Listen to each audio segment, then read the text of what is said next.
million pesos. It is an ongoing project to be completed in December 2025.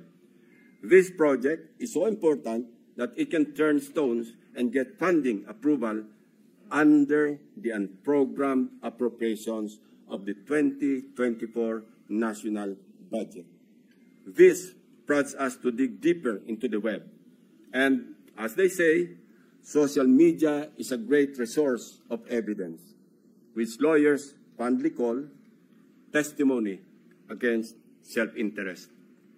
In one Facebook post, we discovered a congressional representative showcasing his midterm accomplishment report covering the period from June 30, 2022 to December 31, 2023. He openly lists projects, hold your breath, funded by his office. I repeat, funded by his office, including flood control and river protection initiatives. From Aguilas Baco, let us travel to Aguilas Nauhan, also in Oriental Mindoro. Mr. President, Nauhan is among the beneficiaries of 3.6 billion pesos worth of projects, while Baco proudly lists 807 million, all of which is attributed to and owned up by the office of the congressman. Hindi lamang po ito ang maswerteng napondohan.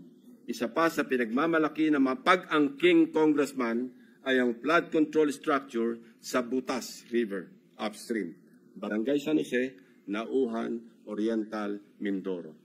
We took time to visit the project, Mr. President, which he referred to as a national project through congressional allocation. The project was awarded to Raymond Builders for 231 million pesos. At hinugot pa rin ito sa unprogrammed funds. Dalawang projects na po ito ng Aguila na natuklasan naming mula sa unprogrammed funds.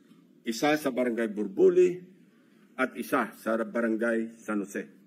Sa tagal ko na rin pong nagbubusisi ng pambasang budget, ang pagkakaalam ko po, masalimuot ang proseso ng paggamit ng unprogrammed appropriations under the Special Purpose Fund para mag-augment sa ilang items under the regular budget.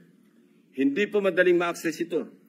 Dapat A, may excess revenue collections, or B, new revenue collections, or C, those arising from new tax or non-tax sources, or D, approved loans para sa foreign